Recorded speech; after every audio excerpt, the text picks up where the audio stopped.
public number.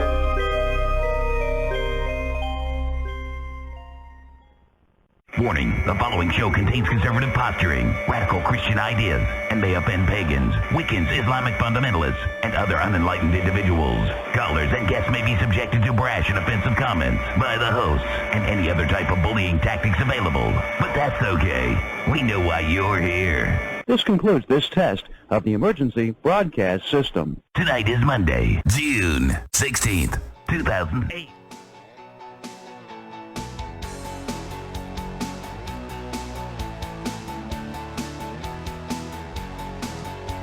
Welcome one, welcome all to World of the Unexplained, the show where we put you in charge, tonight anyway. This is your host, Jay Scott, and sitting to my left... This is James. J.D. Clements. James Clements. How you guys doing tonight? Now, tonight's not our normal bag of tricks. However, we will be talking about a drunk man, sex in a confessional, a diaper full of heroin, a girl surviving a lightning strike then winning $20, a town that doesn't vote, and students that get punished for eating cats. Yes, felines. We will be talking about that in the coming hours. But it's not the same tonight because Trent's not here, the normal co-host of the program, and neither is Mr. Chuck Browder. The producer. Yeah, he's not here either. So it's just me and JD. That's right. But, tonight should be a fun and interesting night. You can give us a call here, toll-free, 877-722-7382, or locally, 336-996-1596, and you can come on to the show, WOTU, talk about some things. Next week we're having, sorry, I've got a bit of a frog in my throat tonight. I think my wife gave me this head cold. It's awful. So I'm going to blame her anyway. She had it before I did, so I'm going to blame her naturally. But Of course. But next week we're actually going to have on a man by the name of what's his name? Ronald. I think it's Deese? Ronald Deese. Ronald Deese. We'll have to look that up again. But he sells spirits in a bottle, so that should be some interesting stuff. And not the spirits that you're thinking. Not the actual real ghosts, supposedly caught by ghost busters or ghost catchers, I guess you would say. I guess that would be the real life ghost buster, though, right? You'd actually contain these things. I guess. I don't know. That's what we always wanted to do when we were kids. Yeah, and I'd really like to know how they contain or coerce these ghosts into these bottles. Well, they got a wax seal on it, from my understanding of it. And also, from my understanding, you get a certificate. You can name your own ghost. And, you can open it if you want. But, according to some of his testimonials, strange things have happened when this cork gets popped. And at other times, nothing happens. So I guess it just depends on which bottle you pick. Maybe it's a luck of the draw kind of thing. You on his site now? Yeah, I'm on his site right now. Hey, give him a shout out there. Tell them where they can go to see this website at. If you want to go and check out this website, just type in, of course, www.aghostinabottle.com. So www.aghostinabottle.com. So that's some pretty interesting stuff. Yeah, and you can see some of the pictures of the gift, I guess, set. The gift set. That you get. And you win the lovely gift set full of a ghost in a bottle. Plus, where you get your ghost in the bottle, you get your certificate, and then I guess it's a pamphlet, I guess, of tells the information of, I believe, who caught the ghost or what person. Is the certificate signed off on by the guy that I think it is. I think it is it? signed off by the person who actually caught the ghost. We'll take your thoughts, 877-722-7382, 336-996-1596. Either of those lines work, guys. Sorry about this whole stuffy head thing. I might sneeze or something, so I'm just warning you now. But anyway, as promised, I'm not going to disappoint you. A man accused of drunken driving twice in 2 hours. This happened in Wisconsin. Apparently, a man is behind bars after being arrested twice for drunken driving within 2 hours early Tuesday. 24 years old. Rough night. 24 years old. He was stopped at about 10 minutes till 2 a.m. Driving the wrong way on a one-way street. And hey, if it's anything like our downtown, I do that and I'm sober.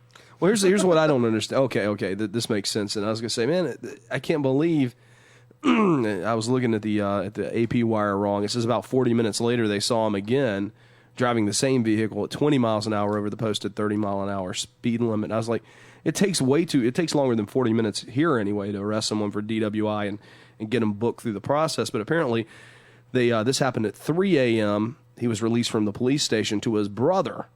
So he was arrested, and then he was given to his brother. And I guess his brother just said, well, here's the keys, bro. Take it easy, have a nice one. So then 40 minutes later, the cops pick him up again for speeding. At least he was on the right side of the road, or at least it doesn't say he wasn't. Yeah, but he was still doing 20 miles an hour over the posted speed limit. Yeah, and then then he gets taken to jail. So Yeah, and for the ghost in a bottle. Okay, yeah, we'll jump back. It says that your ghost in the bottle comes with all the things that you see on the website as far as the ghost or certificate and a information booklet For the low price of $20. $20, not $19.99. But $20. You PayPal that or what? I don't know. Hang on, I'll add one. I'll add one and see. Okay. Just don't use my credit card. We get 15 of these things, then it'll be something else. Yeah, no kidding, right? I don't wonder if they're all like individually like different. I wonder what happens if it breaks during shipping. I mean, you're kind of out of a ghost. You send it back, they give you a new one. I mean, what's the deal? Know. We'll have to ask him next week when he's on. Here's one of the strangest stories that I have seen this week. Apparently in Rome, an Italian couple were caught having sex in a church confessional box while the Mass was taking place, the morning Mass. The couple was in their early 30s, and oh my gosh, their lawyer, I love that line, their lawyer said they had been drinking all night and realized they'd gone too far. You think so, counselor? I mean, I wonder how they got caught. I mean, were they maybe the noises? They're in the confessional, and then the priest comes in and goes, slides the door across. Sorry. Oh, hey. You turn to him and go, "Forgive me, Father, I have sinned." I don't know. Maybe I am right now. Maybe the priest wanted to keep watching. I don't know. Yeah. Who knows? Who knows what they do in those boxes? All I do know is that the bishop apparently. Oh gosh, the couple met with a local bishop and asked for forgiveness, and of course he that's what priests do, they forgive. So they later had a massive reparation to make up for the for the sacrilege. What kind of reparations? Oh man, Cleaning them. Yeah, that would probably be the first place to start would probably be Ajax. Yeah, or some kind of Clorox water mixture. I would assume. Ugh. But interesting stuff. Oh me, you think you heard it all? There's a guy in New Orleans that faces up to 40 years in prison. He was found cruising down the highway with more than 200 grams of heroin in a diaper that he was wearing. 38-year-old man. Is ooh. Frank Keys Jr., 38, of New Orleans, was charged Friday by a federal grand jury. Oh, me. You know how he got caught? How did he get caught? He got caught because he got pulled over for a traffic violation. The tail light was out? Who knows? It doesn't say. But apparently they got permission to search the car, and they got a drug dog. Drug dog. Yeah. And, oh, this is great. When he ordered everybody out of the car and patted them down, the officers felt, quote, a large, hard object in the pants area on Keys. He told the officers that he was wearing a diaper. They asked if there was anything in it, and he, quote, shook his head affirmatively. They removed a package containing about 257 grams of heroin. That is ridiculous. That is crazy. That's just crazy. Crazy. Anyway. Hey, and if you guys want to log into our chat room tonight, go to worldoftheunexplained.com.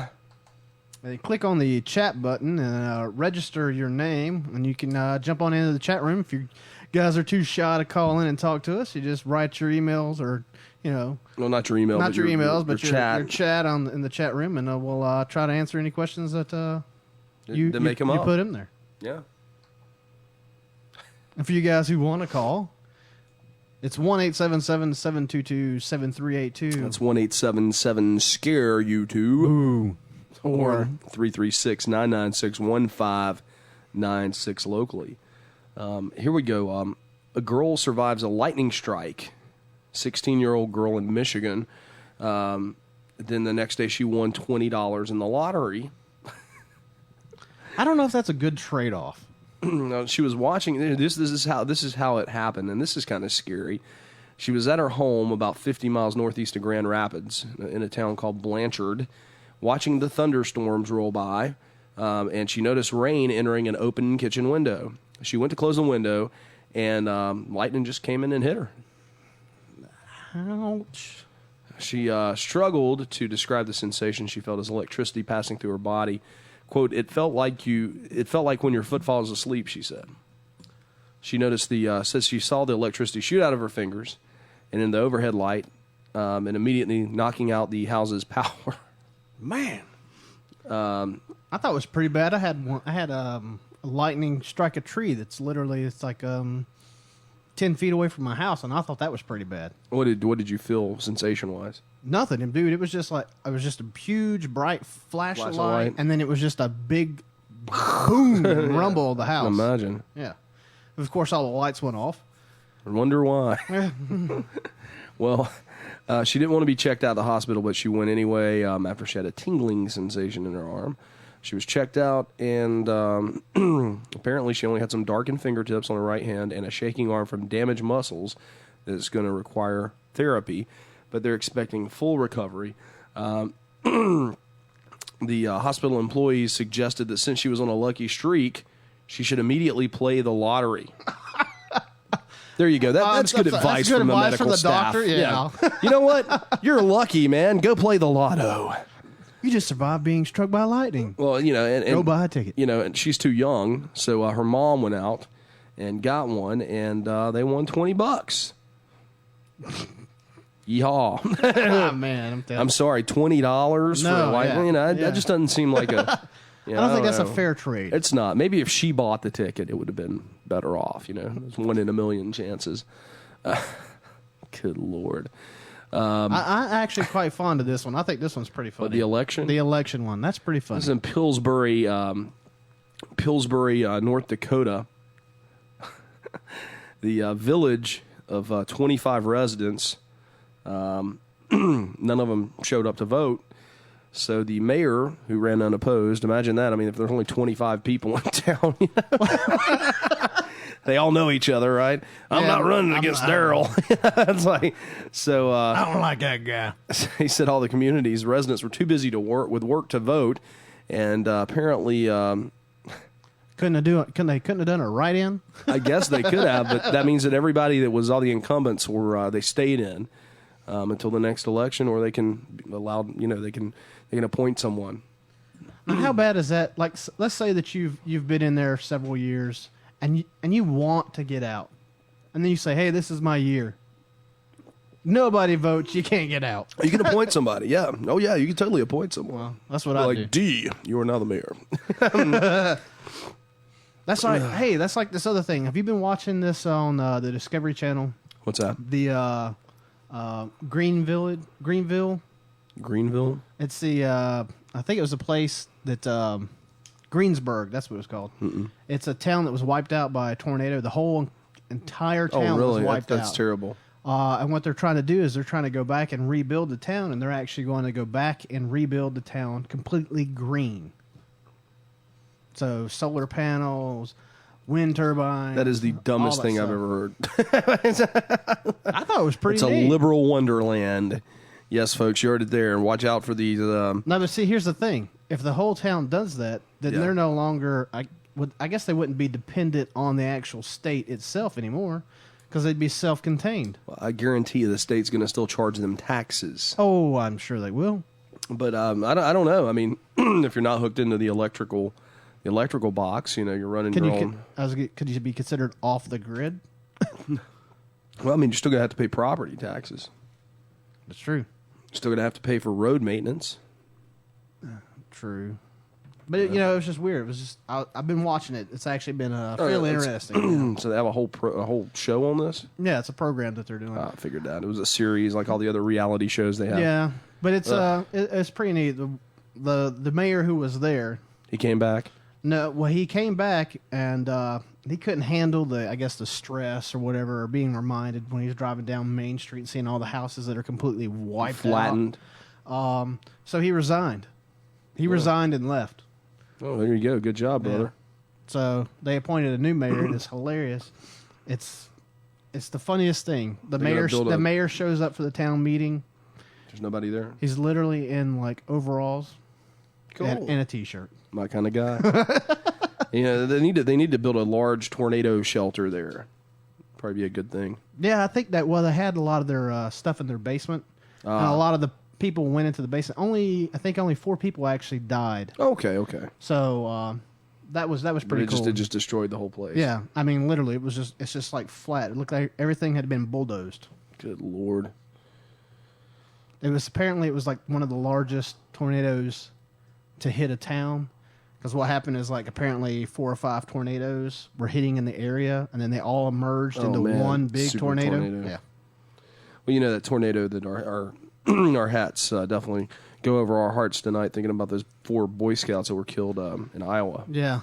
That's some rough stuff. That's some rough stuff that's been going on over there. The flooding, now the tornadoes. I mean, the poor tornadoes. people. I know, man. When it rains, it pours, literally. But yeah, we do extend our sympathy to those folks out there. It's a tough place to live right now. Once again, we're taking your calls here, 877-722-7382. That's 1-877-SCARE-YOU-2, or locally 336-996-1596. But just me and the J.D. Clements, man. That's right. Sitting in for old T-Dog Lackey. And Chuck is nowhere to be found. He's in Virginia, actually, right now. Oh, I thought maybe he was doing an internship or something. No, he's driving back from somewhere. I don't know where he went. I was at Lake Norman this weekend on the boat. Oh, really? Yeah. Cool. A friend of mine's got this big houseboat, and we went out on it. I was at the beach, too. I was at the beach for Father's Day. Oh, that's cool. Well, happy Father's Day. I guess it's your first one. That was my first Father's Day. That's right. Huh. That's weird. I know, isn't it? It is. What'd your son get you? Well, let's see. I got... What did Gail get you? Gail, she got me this book, right? Uh-huh. And what she did is that she got this book, and she had all of my sisters write something in the book as far as a memory of me, that something that happened either with me or me and my dad, or just about my dad. Oh, that's cool. Which was awesome. And then I'm going to have a few other people write some stuff in it, too. How old were you when your father died? I was 10. Okay, so you remember him. Yeah, I remember him, yeah. And then I got my... the only other thing I got, which was really cool, I got a title for my dad's truck. That's cool. Yeah. 1960 Chevy S10. Chevy Sidestep Apache 10, I do believe it's called. And where is that now? Sitting at my brother-in-law's house. That's cool. I cleaned out a spot at the house for it to go in. Well, good. You gonna fix it up? Yeah. It might take a while. I was gonna say it's gonna take some time. Oh, cool, man. Very cool. I'm gonna save my cat eating story until after the break. After the break, yeah, that's fine. gotta have a cliffhanger to keep you folks hanging on. Yeah, but if you guys that are listening, go out, check the website for aghostinabottle.com. And we're going to have that guy on next week. His name is Ronald Dees, I do believe is how you pronounce it. Okay. And he'll be on next week when we're talking to him about a ghost in a bottle and what all happens and how they go about getting a ghost in a bottle. That's right. It should be some interesting stuff.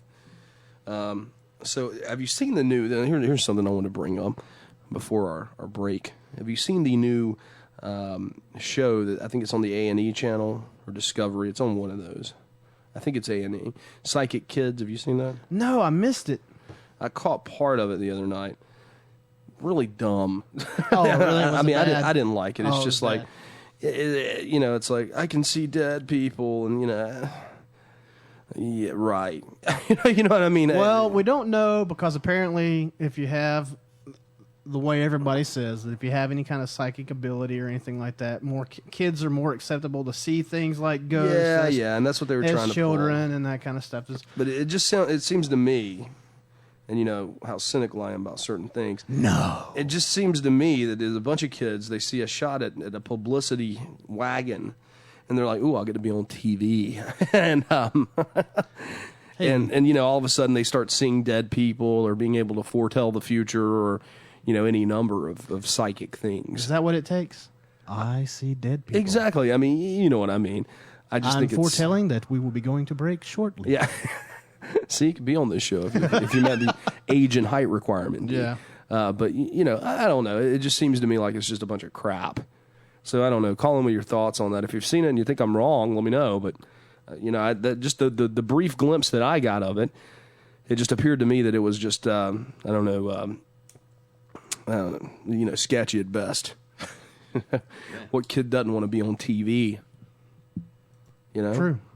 And of course, one of the kids was like, well, they always make fun of me at school and this, that, or the other. And I'm like, so you're going to come on TV so the whole world can make fun of you? That doesn't make any sense. And you think that's going to make it better when you get to school? No, that doesn't make any sense, man. It's like Chewbacca. It don't make no sense. Sorry, that's not happening here, buddy. I know. But you know what I mean. It just doesn't make any sense. Yeah. It just seems like it's just one of those, it's a way to throw up a website and, charge people $20 a pop or $50 a pop to read their fortune or, talk to their dead relative or something like that. It's just another scam. And that's one of the kids says, I can talk to dead people. Well, apparently, I got somebody in the chat room here. Apparently, corn has hit a record high. Who? Oh, corn. Corn, the vegetable. Yeah, because of the floodings and all the stuff that's been you knew going that was on. coming, man. Yeah. You knew it was coming. Apparently, it's gone up to $8 a bushel. Biodiesel, man. Yeah, ethanol. Yeah. All that stuff.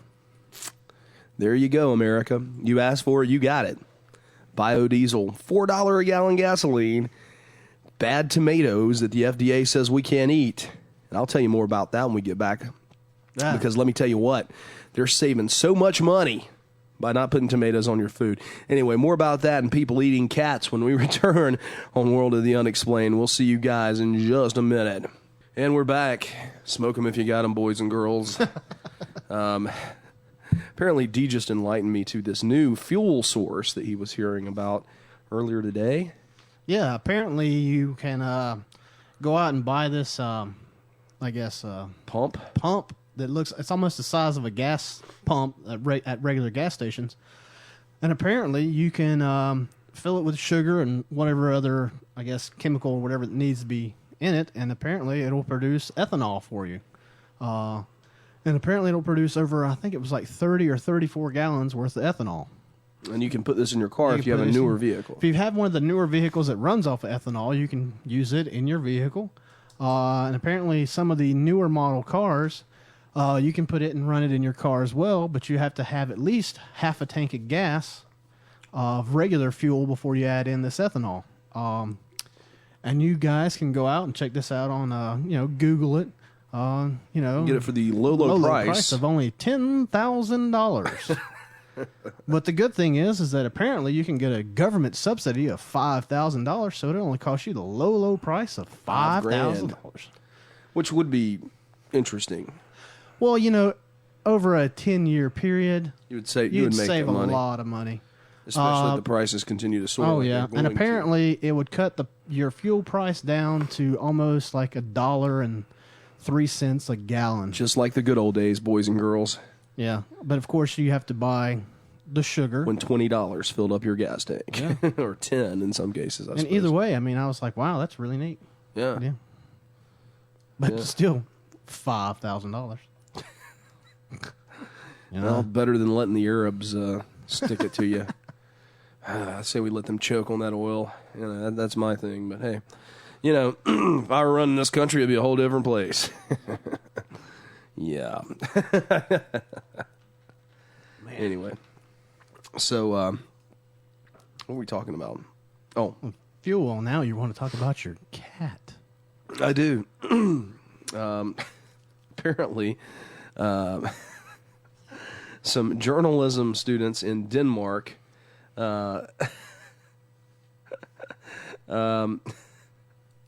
protest. This is a protest. Oh, okay. They were protesting the plight of food animals like pigs and cows have.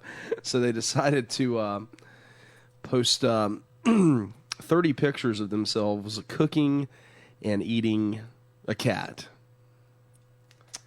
Yeah. Yummy. The feral cat had been shot by a farmer, and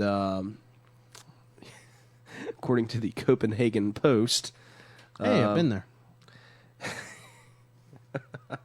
Apparently, they put these up on Facebook, and Facebook's removed the pictures now, unfortunately, because that would be kind of funny to look at. But they said that it was hypocritical for us to spend thousands of kroner on our pets, yet buy the cheapest pork. That's what one of the students said. And just why is it that it's worse to eat a cat than a pig? Because a cat's... It's a house animal. I don't know. Yeah, no, that's why. They eat them over in Asia as well. Dogs. And cats. These Koreans, man. Anyway, according to... I think it's because we, as Americans... I think they're cuddly. They think they're cuddly animals. And You don't want to eat them. No. Well, I think bunny rabbits are cuddly, but they taste good. Oh, yeah. Apparently so does turtles. That just doesn't sound that good, but sure. And frog legs. I don't do that. I tried alligator once. It was a little chewy for me. I wasn't prepared right then. Yeah, well, You got your crawdads. according to one of the students, the cat was a little like chicken and slightly chewy. I'm not making this up, man. I couldn't make this up. It's too good. So there you go. Apparently, cat tastes just like chicken. Tastes like chicken, but slightly chewier. God almighty. And you know what? That scares me because I was in Copenhagen. Did you try to cat? And I'm wondering if maybe one of my meals Was cat. No, I think it's just these kids. Yeah. You know, those silly kids. Who wants to go out and go, you know what I think we should do? I think we should try cat. That's one of the stoners, man. One of the little hippie journalism students. They Watch out for PETA. I'm serious. They're going to come get you. And for those of you who don't know what PETA is, well, I can't help you there. Google it, PETA. You'll find out quick. There's those lovely people that used to throw things at the women that wore furs because, you know, they're cruelty to animals. And don't get me wrong, I don't think that animals should be abused, but at the same time, I think sometimes these people in these groups go a little bit too far. So does that mean the people that are PETA that were boycotting all that, the furs and everything else, did they boycott their leather shoes? I'm sure they didn't. Either that or they probably pulled a Chuck and they wore the sandals. Yeah, but don't they have leather bottoms? Well, they probably leather made sure that they were inserts, plastic. leather or straps? Something. I don't know. Hemp. They're hemp people. That's what I'm saying. You know, it's so funny when you hear about stuff like that. PETA throws blood or paint Oil or whatever on somebody, and you're like, and you look at them, and they're wearing like a leather jacket, and you're going, excuse me, It's pleather. Isn't that an animal as well? No, it's pleather. It's vinyl. Are you wearing silk? Those poor Silk worms. beasts. No, I don't know. It's just funny. bad. It's a bad, strange day in America today when, oh man, it's just awful. We're letting the homos get married, you know, in California. Only in California, Scott. Well, no, I mean, they're doing it. Aren't they doing it in Massachusetts and in Vermont or something like that? I don't know. I mean, Well, here's my thing: if they're allowing that happen, isn't it in mass where they're getting all the polygamists? that was in Texas. Oh, is that in Texas? Yeah. Well, I was gonna say. I mean, Well, generally, I think it's most places you can't be a polygamist. Well, why not? well, that's what I'm saying. I mean, shouldn't anything go now? Yeah. Call us up, 877-722-7382. Toll free, 1-877-SCARE-YOU-2. Or locally, 336-996-1596. Come on, people! If you got something out there and you want to talk to us about it, just give us a call. Yeah, don't let the homos get married. Bad news. think you're stepping away. I don't quite agree with Scott there, but What was that? I say let them get married and be taxed just like the rest of us married people. No, I mean, sure, that's part of the deal. It's going to have to be. But, I know you're worried about as far as the health coverage and all that other stuff. No, I'm not worried about it. I'm just, it's just not right. Oh, I don't think morally. I don't think it's right. Personally, myself, I don't. It's because you're not gay. But I don't think it's right. But then again, hey, in the end, I don't have to. You don't have to deal with it. Not my problem in the end. That's true. Well, maybe it is your problem in the end, though. If you think about it, it's your problem in the end when it affects your children when they grow up thinking that kind of thing's normal. Well, that's true, but I mean, I have my faith, and I don't have to. Well, when they start touting it as some kind of new civil rights achievement, and you give these people rights to choice, I mean that's a scary, slippery slope to be on.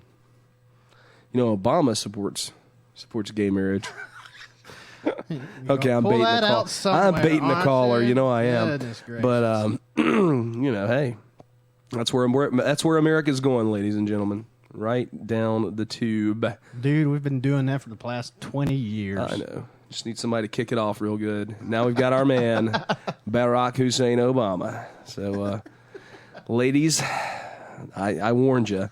I hate to say it. I'm going to hate to say it 4 years from now and say I told you so. But that's what it's going to come down to. I'll be saying that a lot the next 4 years. Told you so. But then again, who knows? Yeah, it's true. It's true. He may do a total flip-flop if he actually gets in. Yeah, he may become a Republican. Yeah. I doubt that. We can only hope. We can only pray. But anyway, point being. So anyway, we've got there's a call. I bet I know who that is. I bet I know who it is too. Just put him on. Testing. Caller, you're on the air. Hello? Ron? Hey, Yeah. Ron, how's it going? It's going pretty good. Can you hear me all right? Yeah, we can hear you pretty good. Okay, man. Well, I'll take up some airtime. What's the deal? What's the status with Fred? I knew it. I knew I'd get you on here, Ron. Oh, yeah, no doubt. Well, we never did mix it up over Obama last week, and I'm the guy who was talking about the food prices. We can always start with that. I want to talk about Obama's support of homosexual marriage. What's up with that?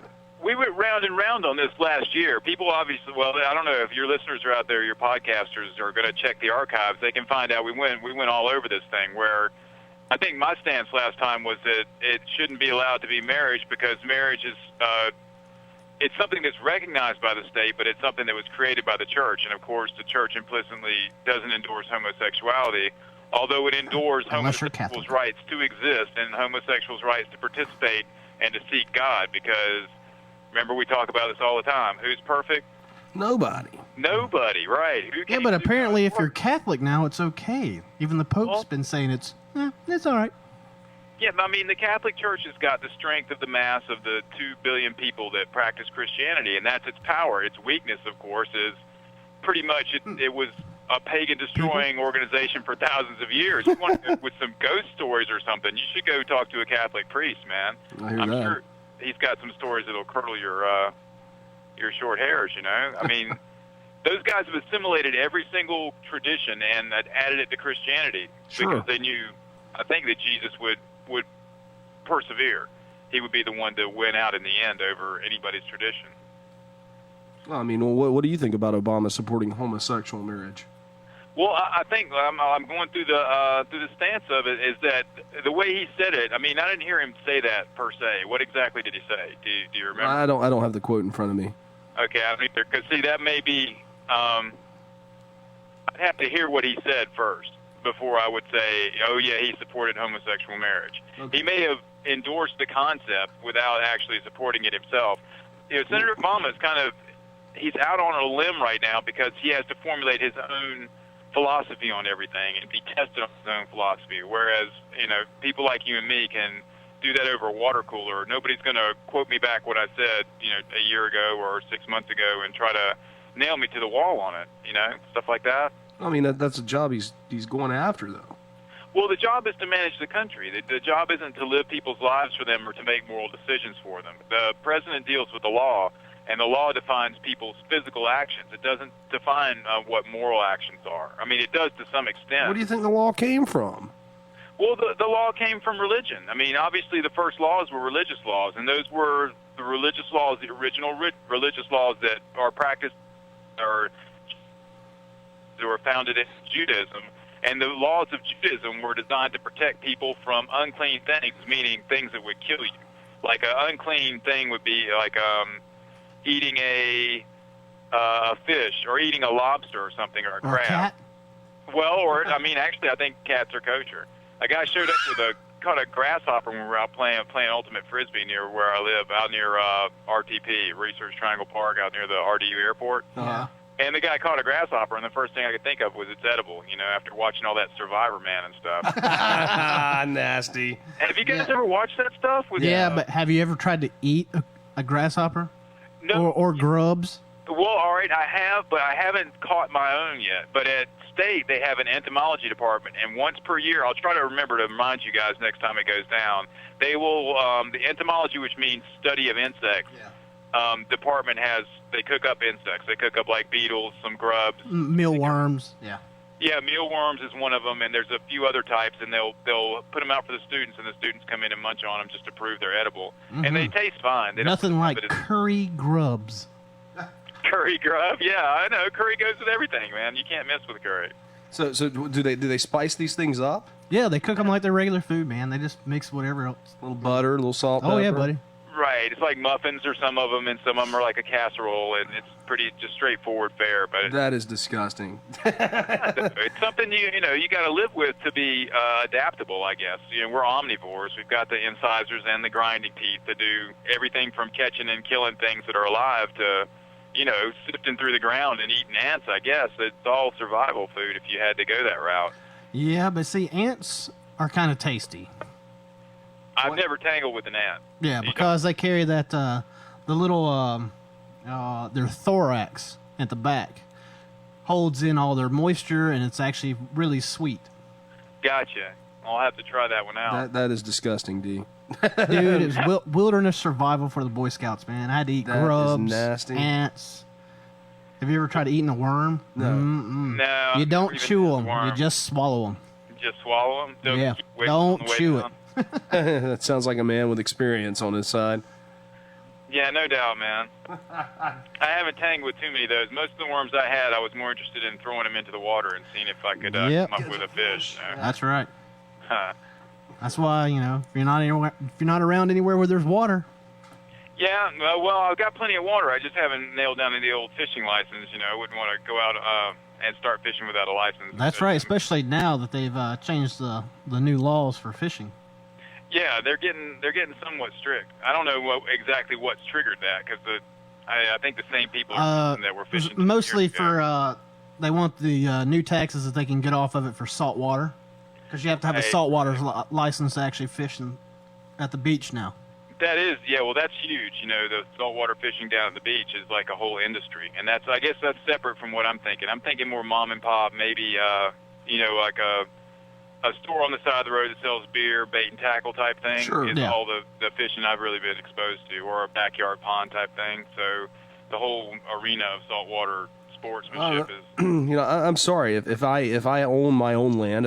If you own your own land and it's your pond and it has fish in it, you can fish in it. I was getting ready to go off there. And you can also, if you own the land, and Ron and I came over and fished in your pond, but we had your okay, it's okay. Right. Well, that's always good to know. That's all I keep saying. It's always good to know what the laws are in case you want to go out and recreate. You want to go fishing. I'm a big fan of. I used to go fishing. I used to go dove hunting too, and I think that's. I think you still need a license, but if you're on somebody's land, is that the same thing? You don't need a license to go hunting.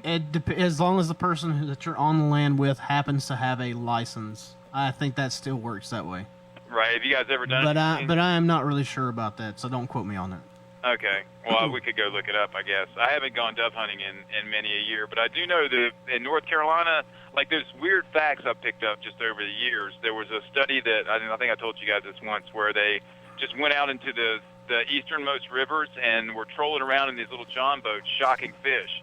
and they were harvesting the gar population, which are alligator gars. Yeah. And they got something like 43,000 pounds of alligator gars out of the easternmost rivers of North Carolina when they went out to do this study, which I thought was a lot of fish just to be out there. Well, and it is, and you know what? Gar is not something. It's not a type of fish you really want to try to eat either. Well, no, but look at everything that they're exploiting for aquaculture. Gar would be something that if you had a large enough area, you could look at it for aquaculture, like catfish and crayfish. Shrimps are being exploited. There's a lot of things from olives. And actually now they're doing a new thing with freshwater shrimp. Wow, that sounds cool. Yeah, they actually look a lot. They look a lot like they're a weird mix. They look like a cross between a lobster and a crawdad. That's cool, man. Freshwater shrimp. Yeah.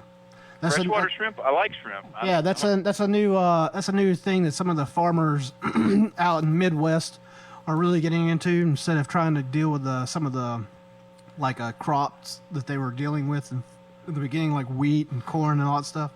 Yeah, well, the aquaculture is somewhat climate independent. I think, for American farmers to stay competitive, it's going to have to be something that they can have at least some crop they can go to that's more climate independent, that's less dependent on rain or less dependent on getting, X amount of sunlight or be more resistant to storms, because it's obvious. Well, it's obvious to me that the weather is changing somewhat, not really as drastically as I would, portray it sometimes when you see an incident. But you have to look at it all this as this. As far as all the things that happen in the weather, if you really go back and you look in the history, when it talked about how some of the times we've hit record highs here and there, mm-hmm. and then you can look back, and if we break a record high, the last record high was like in the 1920s and 1930s. Right. I can't see where people keep going and talking about global warming and everything else like that, and you go, dude, it was a whole lot hotter in the 30s than it is now. It's just it's a cycle. It's the overall cumulative thing. Remember, the Earth is not just one set of records, that we don't live on just one parameter of our ecology. The ecology is weather, it's amount of light, it's pollution, it's the movement of the jet stream, the movement of the ocean currents, all come together. So if you have one parameter kind of go up off the scale, it's going to be sort of retarded, I guess, by the other factors that interact with it. So you could have global warming that's going up and it's getting hotter, but all that energy of the heat is going to be dissipated into the wind blowing a little bit faster, the ocean currents moving a little bit faster, a few more volcanoes than you're used to, a few more earthquakes. Yeah. The earthquakes have been popping off left and right. Have you guys been watching the seismicity charts? No, we haven't. No. Well, I mean, you had the earthquakes in China. There's earthquakes in Japan, and it seems like all up and down the all up and down the Aleutian Island chain, just nothing but daily, 10 to 20 quakes. It looks like a little gumball machine, man. There's just little circles all over the place, and that's causing. That's like I almost like an island arc, I think, like Hawaii, that's left over from some kind of continental drift thing. Yeah. It looks like that plate's moving a little bit. Well, and it's possible, but they have to they deal with the earthquakes and that kind of stuff all the time out there, though. Well, that's true. I mean, it literally looks like it's a daily occurrence, and I'm not sure if they can even feel them. These are, the down in the 2s and the 3s. But it just seems to concern me that there's always like a weather-related article, and a lot of that I think is we don't notice the same thing. A weather issue may take place and destroy somebody's life somewhere on Earth, but we don't hear about it. It probably happens every day. Yeah. So we may just be alerted to more of what's going on because it's a popular news story at the time, whereas before the news story was taken over by things like the war in Iraq or the price of oil or any number of things that were distracting us. Well, and as far as news goes here in America, I think it's really funny how most of the things, even in local news and that kind of stuff, most of the stuff you hear about is all out of state, and you don't really get a lot of stuff in state. But then I wind up going and watching something like BBC World News, and I wind up finding out more of what's going on in America than I do watching my own local news. Tell me about it, man. Yeah, I mean, a lot of times I'm very disappointed with the news coverage because there's these ongoing stories about things in America, and it's almost like if they're wrong, they don't get any more coverage. They just stick with either a news story or a story that's something that's easy to cover by the media. It's hard to cover, Hurricane Katrina year 5 or And you guys were right there at the Greensboro airport, man. I saw planes flipped over there when that tornado came through like 2 or 3 weeks ago, just once on TV. I thought that would be a huge story. No, it wasn't even very huge here. I mean, they talked about it for a little bit, but it wasn't. And Greensboro's, 20 miles down the road from us, if that. Yeah, but they're not going to make a big deal about it because they still want all the people to still come, fly. So they're going to fix it as fast as possible, and then not really talk about it in the news anymore. That's true. That's rough stuff. Well, We're coming up to the top of a hard break here. Give us a call later tonight during the program, all right?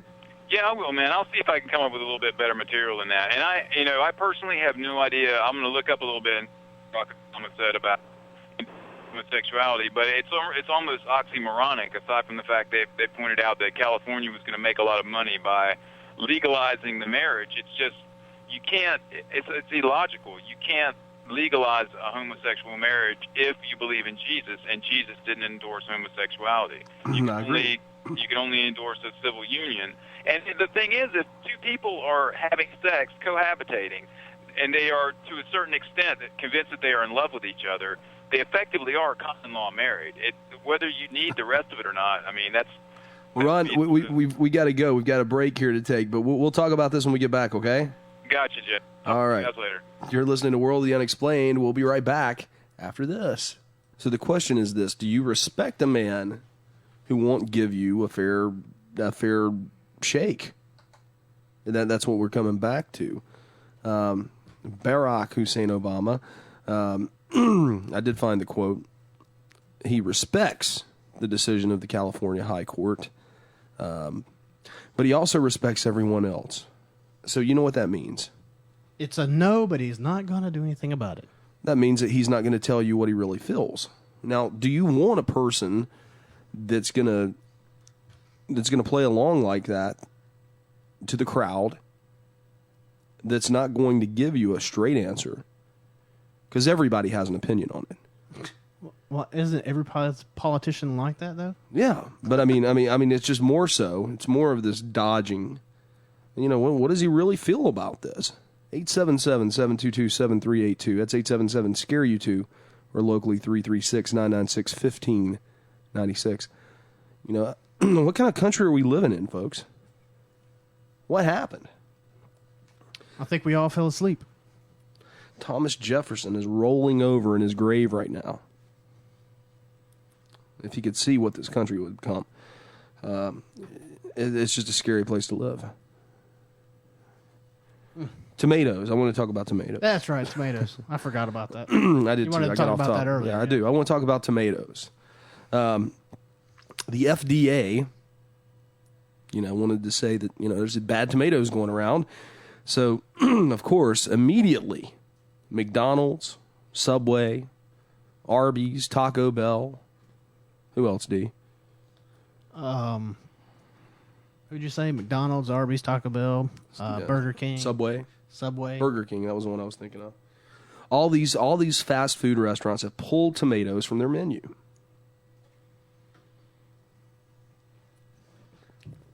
What's the real story behind that, D? You told me you found this out earlier today. Yeah, apparently after 16 hours after they made that statement, it was recanted. And that was how many weeks ago or a week ago? What was it? It's been almost 2.5. Maybe. Yeah. 2.5 maybe weeks. 2 weeks. Apparently, what it was it was all tomatoes that were coming out of Mexico. Apparently, the farmers that were using watering their tomato crops were using water out of a lagoon. So it was stagnant, stale water is what they were using to water all their tomatoes with. So being tested, the salmonella was not on the outside of any of the plants. So apparently, by using that water, it was absorbed into the plants, and it was all on the inside of the actual tomatoes. Now, I thought people in some of these states in the out west had gotten sick from it, though. Well, apparently they had, but like I said, it was probably something that was shipped because they pick it green, put it on a truck, and send it across, and then by that time it's ripened in either the truck or on the store shelves or wherever else, and companies go down there and they buy them in huge quantities. Well, I mean, here's the thing though. Here's the thing. How much money did McDonald's save by not having to put a tomato on your sandwich? I don't know. I'd like to see the statistics on that. That'd be actually kind of think about quite interesting. How many big and tasties can you make in a day? Or I don't know how to actually don't eat fast food that often. But how many? I'm just using it as an example.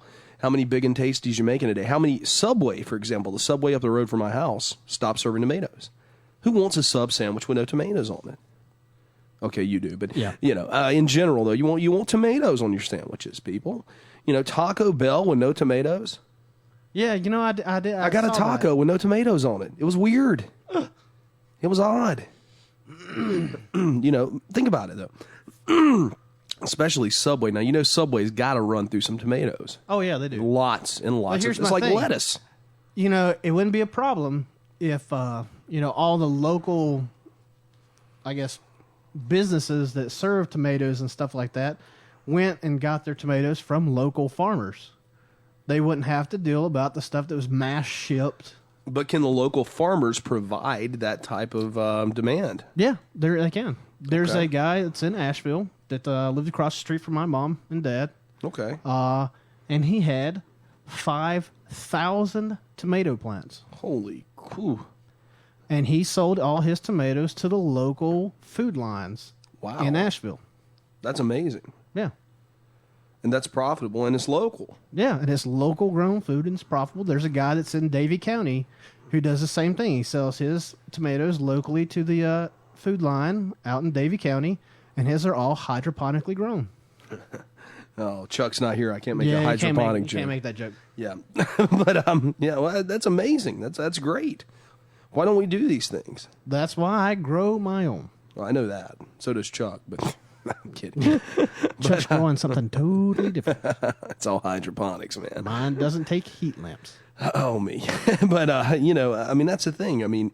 Think of all the money that they save. Well, for example, think of all the money that McDonald's makes. I thought this was a genius marketing ploy. When everybody else had the 99-cent super value menus, McDonald's had the dollar menu. Yeah. No one's thinking that. 1 penny more. But think how many times that dollar menu gets hit a day nationwide. Oh, yeah. Those pennies, my friends, they add up to millions of dollars over time. Think about it. 100 orders on the dollar menu gives you $1. Well, that's like have you ever noticed this? I know we're on weird food topics. Yeah, it is strange, but I'm but flowing like with if you go to McDonald's, yeah, and you look and you want to get a plain hamburger. A plain hamburger is what, 69 cents? 79 cents, something like that. 79 probably, yeah. cents. But then if you want to get a cheeseburger, it's like 30 cents 89 more. cents or whatever. It's like a whole one slice of cheese 10 cents. cost me a whole dime. Yeah. Give me the plain hamburger. No, I'll go you one better. I'll go you one better. I like to get bacon added to the double cheeseburger. I'm a real man. I like as much meat as you can pile Heart on attack something. waiting to happen. Totally. But it's good. and the thing is, when they pile the bacon on the 99-cent, or excuse me, not 9, on the dollar double cheeseburger, you know how much extra that bacon cost? Probably cost you 10 cents a strip. No. 3 pieces of bacon equals another $1. I'm not kidding you. So you've just doubled the price of your sandwich right there. Why don't you just get a bacon burger? I don't want a bacon burger. But the point is, they're killing it. They are killing it, my friend. And that's the thing. You see these... Hang on, you just want to take a short break? No, I don't. Right. We'll catch that later. But they're killing it, and they're making profit, and they want to tell you that the reason that they're pulling the tomatoes from the shelf is for your and my safety, and some of that's probably true, sure, but in reality, where we're at in North Carolina, I really want to know how many of those tomatoes came from those bad places. Well, see, they probably didn't come from those bad places, but they can't take the risk. Well, I understand the legal. Yeah. You are a lawyer. I understand that portion of it. I do, but at the same time, it's like I went to Ham's. They didn't stop serving their tomatoes. Now they might have got they're them probably locally. They're probably local because they're a local restaurant. But it just makes you question. How much money did they save in that day? I know that's. I'd be interested to know. It's got to be a ton. Well, here's my other question. Did the same thing? Is the price of ketchup going to go up? Yeah, give me an excuse to do it, sure. You know? That's like every time Price of tomato paste, is it going up? It probably will. Cubed tomatoes, diced tomatoes? You got to understand, man. And then here's the other question of, did we pull enough of those tomatoes off the shelves, or are the tomatoes that were bad, some of them get into some of these canneries, and are they now sitting in a can for 6 months before somebody eats this and gets salmonella? I know, that's what I'm you saying. know, that's scary. You know, and I can't blame it on the Chinese, and I really want to. But, you know, they're not responsible for this one.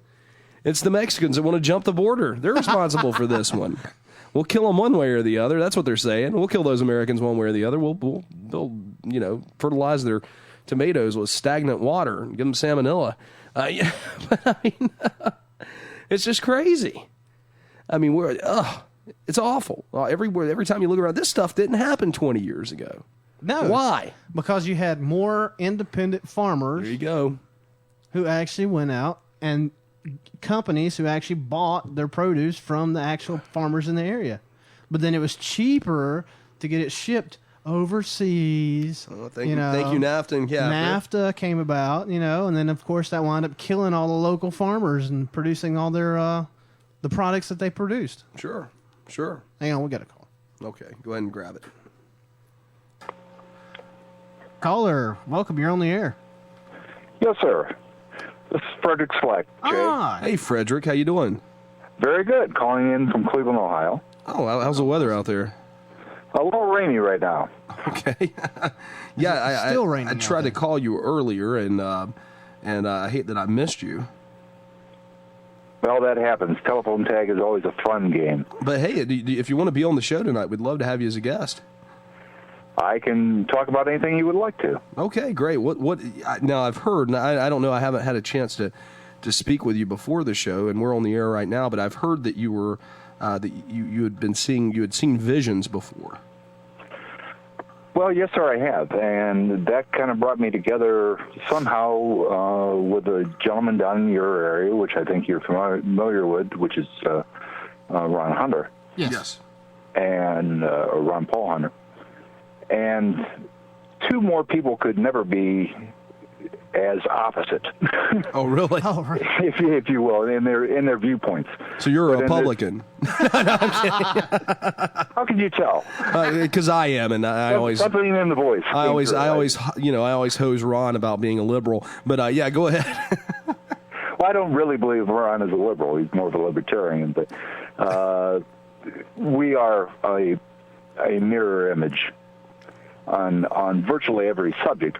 But when it comes to the one subject of the dreams and the images that we have both shared and been able to talk to other people about, it has been an amazing journey of putting together this book that we are co-authoring and soon to be publishing. Not trying to plug it here. No, go right by all means. Actually, that's what we're here for, man. That's what we're here. But the dreams are about virtually a comet hitting the Earth and coming at a time that no one can tell you when something like this is going to happen. I wouldn't dare predict it. Sure. It's just that the visions have been coming. I've been having them since the mid-'90s, and they've been becoming more frequent, a higher incidence of occurring, and becoming more visual.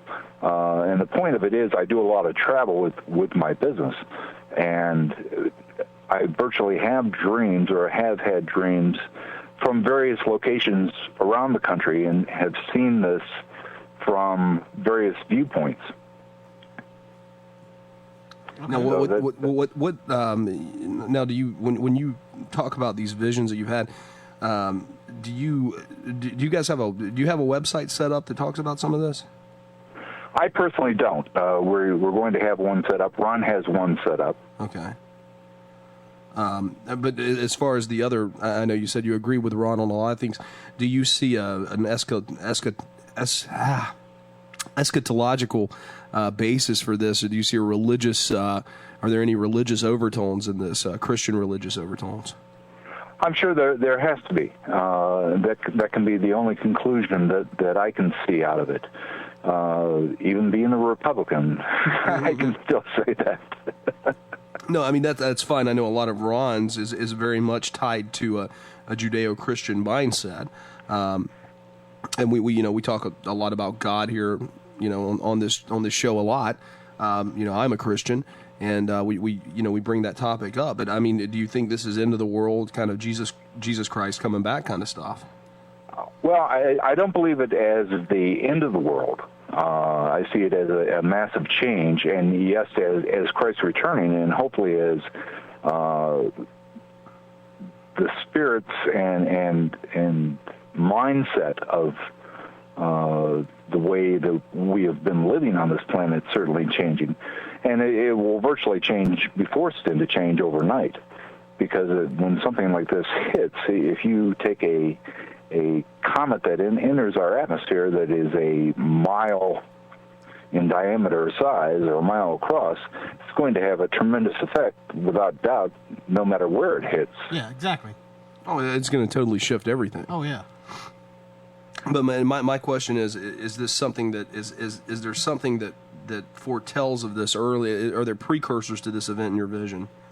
Oh, there are precursors that have been given by Nostradamus. There have been precursors that have been given through Revelation. There have been precursors from George Washington. There have been visions from numerous people around the world. I mean, Edgar Casey had them himself. But my particular viewpoint on this is, or where I'm coming from on it, is that my personal visions have been becoming more frequent, and I see them from different angles at different parts of the globe, per se, the places that I travel to. What areas do you think are going to be affected the most? I think primarily it's going to hit on the West Coast, but I see it happening. I see the effect rippling all across the world, actually. The West Coast of the United States? Specifically Northwest. See, I told you California's had it coming for a while. I know they're kind of they're kind of Southwest, definitely had it coming. Oh yeah, they're begging for it. No, is this something that you feel that could come about, as far as how you hear everybody talking about the 2012 and all that stuff? Do you think that this is something that the visions that you're having, you said they were becoming more frequent now? Do you think it's something because of that, or do you think that that's possibly when it might happen? Because you hear a lot of things about people talking about 2012 and the Mayan calendar. And you certainly do. Matter of fact, I heard several people talking about that today. I would not dream of tying the date to it. Right, okay. The Mayans, of course, it's the end of the Mayan calendar. Historically, many groups of people have put a stop at 2012 or put a star of a major event at that point. I would not do that. Okay. I'm not that brave. Right. Okay. I hear you. Well, that's probably smart. My main viewpoint on this is that something like this certainly has happened before. Sure. Not in our lifetimes, of course, but within the history of the Earth, and it is without a doubt going to happen again. And therefore, where I agree with Ron is that preparations have to be made for this, so that the general population can survive and carry on for the future generations to come. Now we've given Ron a lot of crap for for some of his ideas. I remember we went on a tirade about him wanting to give kids canteens and gas masks in preparation for this event. But what exactly? Well, actually, let me let you answer that question when we come back. We're coming up on a break. But I really want to know what kind of preparations you feel that we should have in an upcoming event like this. Is the government responsible for some of this? If so, how are we going to pay for it? Yeah, those kind of things. But I'd be glad to answer that. Hang tight with us, Frederick. You're listening to World of the Unexplained. We're going to return in just a moment with Frederick Slack. We'll be right back after this. And we're back on World of the Unexplained. Tonight our guest is Frederick Slack. Frederick, you with us? Yes, I am. Awesome. Now, I had James ask you over the break if you were going to be able to come back on next week. I'd love to have you for a full hour next week, if that's okay. No problem. I can certainly arrange that. Okay, great. Well, I'll get in touch with you as soon as the show's over tonight, and we'll talk some about it. But anyway, going back to these visions, though, what do you think? Like I said, what preparations would you implement? Do you think the government plays a big role in that, or do you think it's more of a private citizen kind of thing? My personal opinion is the less we can have the government do, the better. Amen. But they will be there, or will need to be there from a policing standpoint, because who else do we turn to when all is said and done? They run the country, and there's not much else we can do about that. We're not going to change that arrangement, and so they will have to have a hand in it, and I think it may flow better. But honestly, I believe it should be a citizen-based part of the faith-based group to get churches involved, get citizens groups involved to begin storing food and building shelters. And I'm an engineer, and that's my background. Okay. But to design shelters, small cities, if you will, where people can migrate to in a short fashion within a day or so, at least the survivors, of course. So there is a place of safety for them to wait out the environmental issues until they can go back out into the atmosphere and start living again. Well, go ahead. I was just going to ask, as far as like the shelters and stuff go, would it be something that you would build like underground or like in a mountainside or something like that, or would there actually be structures above ground? Because as far as no, I large impact would have to be structures underground. Yeah, because with a large impact like that, there'd be a lot of fallout, right? Right, and part of the book that we're coming out with will discuss part of that. We're already talking about bringing out a second edition, if you will, before the first one's out, of design along these lines, and further plans that people can adopt or hopefully will adopt and build upon, and take and run with this thing.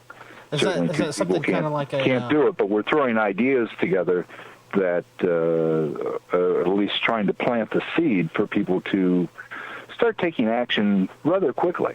Right. What do you say to the critics of this that we're looking at this going, oh, this is another Planet X thing, or this is another, the type of thing that happened a few years ago where they were saying, oh, yeah, May 2003, this thing's going to hit and it's going to, do this, this, and this. Yeah, I kind of missed that one on my clock. Okay. Well, never mind. Yeah, no. Of course you're going to have critics. Regardless of the topic, everybody should. And criticism is good in a lot of ways because it can help build ideas. What we're trying to do is bring this in from the scientific angle and take the prophecies, if you will, or the visions, and document them with as much science background, so that it is believable by the majority of those who will read this. Our hope is once this is published that people, of course, buy it, but once they're done with it, pass it on to somebody else quickly so that more people can have access. Is this kind of like is it almost kind of like a how-to kind of thing as far as how to plan for this event that if it does come about? The first volume, if you will, or the first issue is going to be, first publishing is going to be the facts that this is going to happen. This is why we believe it's going to happen.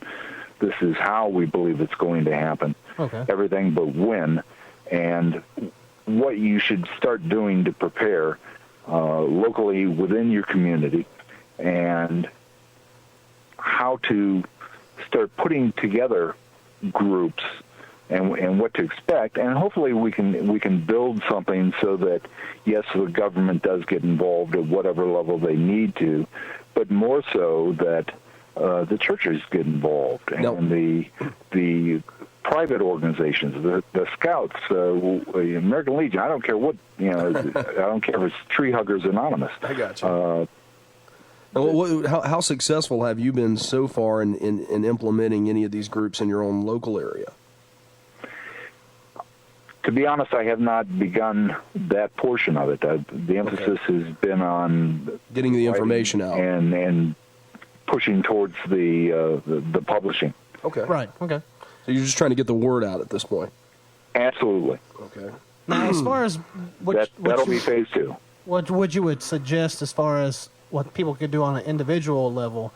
Like what type of things, if this comes about? I mean, would you suggest like a storage of like dry goods like rice and beans and that kind of stuff, and then? Oh, absolutely. I have some very dear friends up in this area that have been doing that for years, and they are survivors, if you will, off the land for the most part. Right.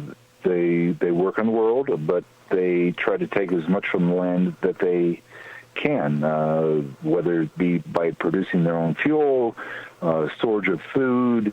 They may not grow everything or freeze everything they get their hands on, right. but they certainly buy ahead enough so that if something were to happen, and they have their backup generators and their house is wired as such so that they have shelter and they have a safe place to go in the event of a terrible storm, whatever the event is that happens. But my only concern is, as far as all of that goes, how would you like store a large enough supply of like water? That's my key, because I mean you can store water for only so long before it actually goes stagnant, even in the container that it's in. So if this event happens and let's say the water sources are all contaminated, how after a period of time would we go about purifying any water, or actually trying to maintain a water source for the people that were actually able to make it to the small compounds or villages or whatever that you were talking about? Wonderful question. The volume of water is not as important as having a purification system. And purification systems can be very compact and very easy to assemble. I believe a purification system could be in every household for a few dollars. In the event, I mean, as I had mentioned earlier, my background is engineering, and specifically environmental engineering. Oh, okay. Wow. So every day we take wastewater and convert it to drinking water. Yeah. And that's done all across the world. But you can certainly do it on a small enough basis for your group, your family, whatever size population you're trying to quench the thirst of. Right. Yeah, I mean, that's like, with my family that I have now as well, I mean, if I could become actually self-sufficient, I would. I mean, I grow my garden every year. I'm planning on actually getting some, like, beef or meat goats or whatever later, and that kind of stuff. Just tomatoes, Yeah, well, see, exactly. I grow my own, so I don't have to worry about that.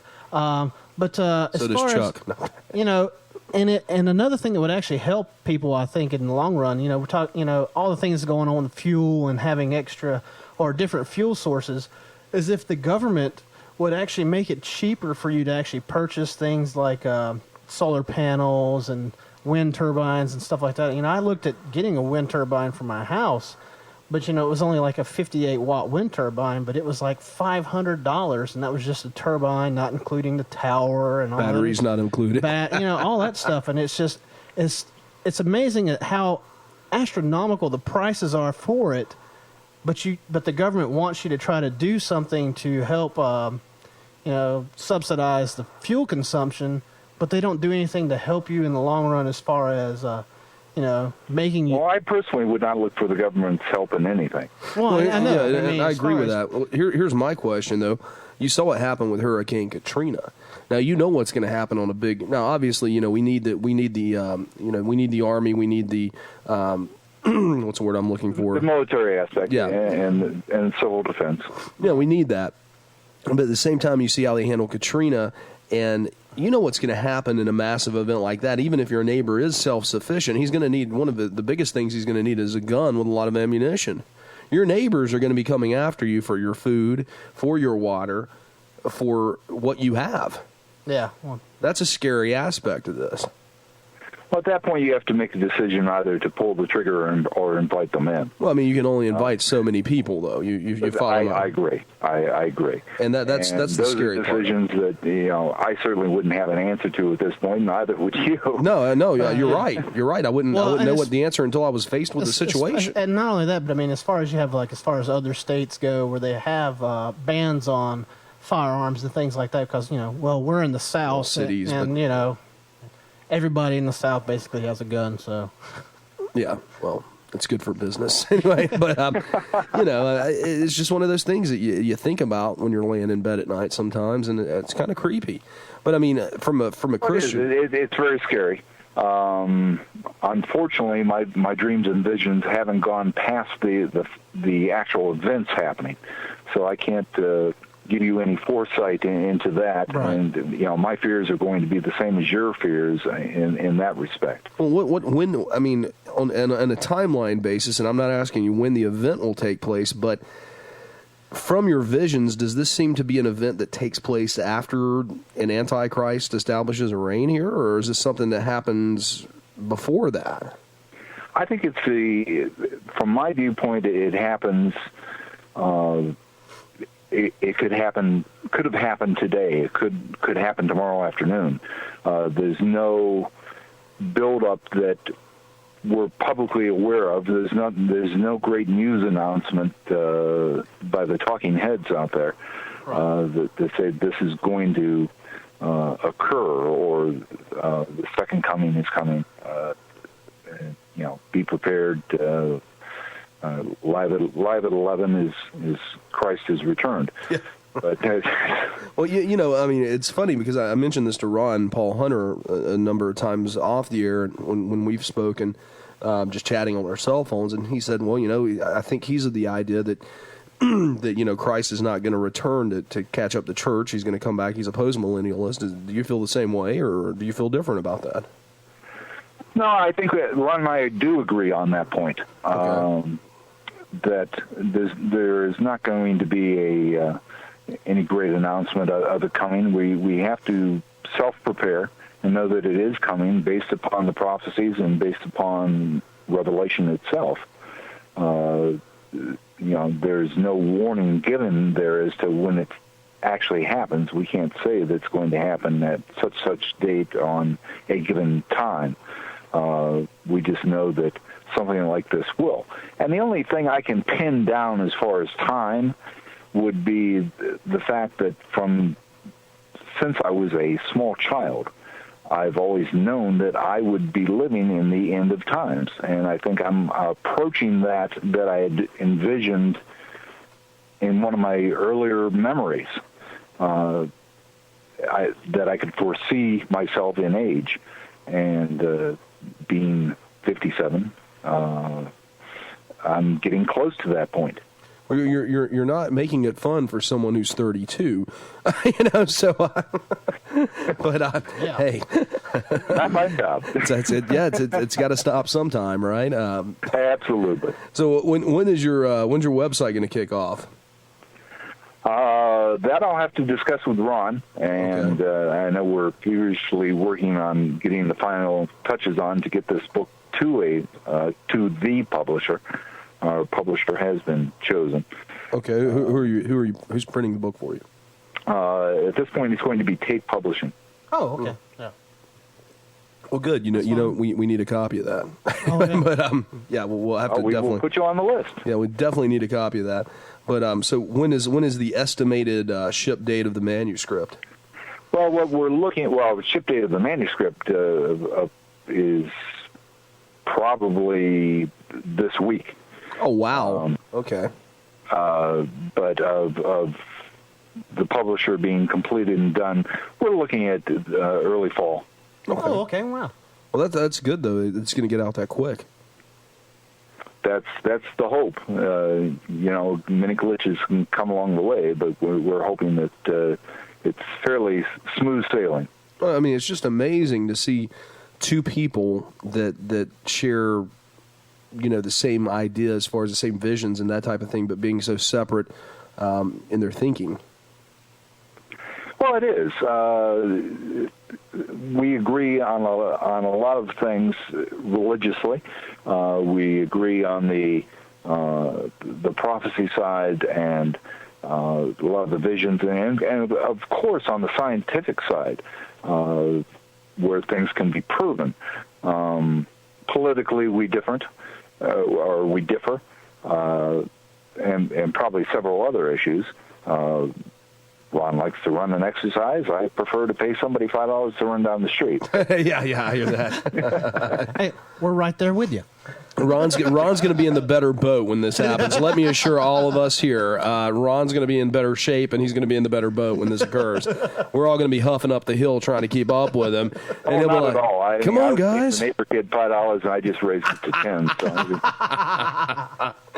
But I mean, what's this going to do to our economy? What's this going to do to everything around us? I mean, this is just a world and life-changing event.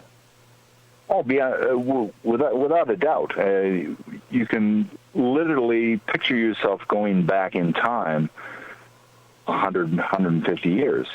And that's how we're going to have to survive, at least for a short period of time, until we can start to rebuild and restructure and take the knowledge and science that we have today and hopefully start building a better way of life than the way that we are currently going now. Now, what's going to happen on the East Coast of this country from a blast like that on the West Coast? Well, in my visions, the East Coast, depending upon where you are, I've seen visions from the area that I'm currently in right now, which is Cleveland, Ohio, from the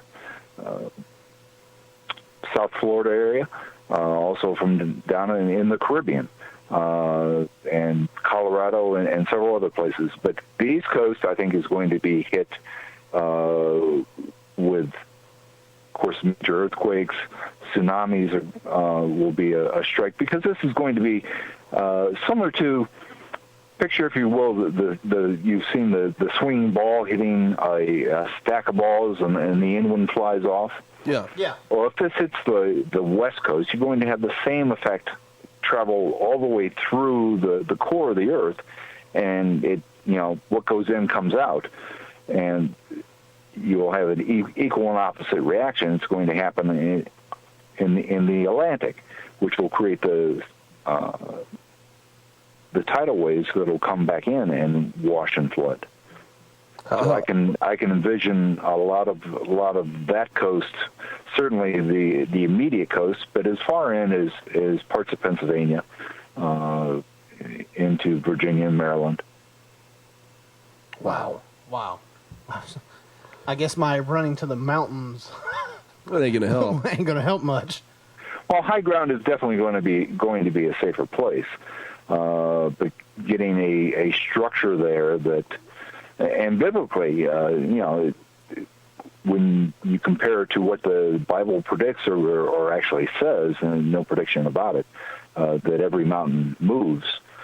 I don't know that a mountain is going to be the safest place either, but Right, throughout history, the caveman, the people of 10,000, 12,000 years ago survived the climatic changes by going into caves and rock structures and that type of thing. So there's no exact place of where to be. It's just that I do believe that structures can be built to withstand the type of shock that something like this would cause. Right, especially with the modern technology we have now. Absolutely. We have the science, we have the ability, and we just have to simply put it to use. Right. Well, Frederick, we appreciate you being on the show. I'm going to give you a call afterwards tonight if you'll be up for a few. And certainly. Okay, and we'll talk off the air about this a little bit more. But thanks so much for being on, and we'll see you next week. All right. Thank you, gentlemen. Thank you. Thank you. And that was Have a pleasant evening. Thank you so much. too, You the same. And that was Frederick Slack. Excuse me. I was looking for the name and I didn't see it. Frederick Slack. This is going to be some interesting stuff next week. Oh, yeah. We'll have him on, and hopefully my head cold will be gone by then. I hope so too. We'll have Frederick Slack back on next Monday, and then hopefully we'll have. Actually, no, we will have Ronald Dees for Ghost in a Bottle. That should be interesting as well. Oh yeah. So, guys, thanks for hanging out with us tonight. You're listening to World of the Unexplained. This is Jay Scott, your only JD DJ on the OmniSound Radio 1 network. This is James Clements. What happened to the D? James D. Clements. How about that? JD. JD Clements. See, I'm your only JD DJ. Yeah, and I'm your only you're JD. That's it. That's weird, isn't it? That's right. No, we should start our own show. I know. Maybe we should. That'll be on Tuesday nights. That's a Monday, Tuesday, and Wednesday. We'll see you guys next week on World of the Unexplained. Take care.